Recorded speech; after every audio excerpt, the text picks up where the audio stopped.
বিসমিল্লাহির রহমানির রহিম। আসসালামু আলাইকুম। তো আজকে সকাল 6টা বাজে বেগম খালেদা জিয়া মারা গেছে। ইন্না লিল্লাহি। সবাই তার জন্য দোয়া করবে।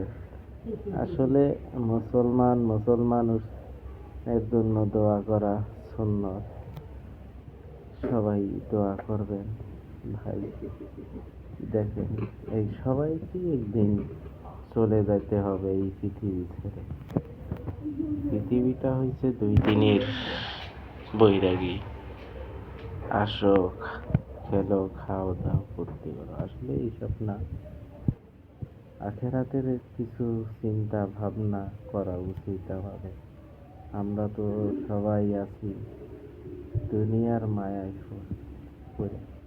আসলে দুনিয়ায় শুধু মায়াতে এমন ভাবে পইরা আছি, টাকা পয়সার দিকে লোভ কইরা। আসলে টাকা পয়সার লোভে পইরা থাকা ঠিক না। আখেরাতের চিন্তা করাটা উচিত। সবাই কি একদিন চলে যেতে হবে এই পৃথিবী ছেড়ে। তো সবাই সবার জন্য দোয়া করবেন। সবাই ভালো থাকবেন। না আখেরাতের চিন্তা করবেন, নামাজ কালাম পড়বেন। সবাই সবার জন্য দোয়া করবেন। ভালো থাকবেন, সুস্থ থাকবেন। আল্লাহ হাফেজ।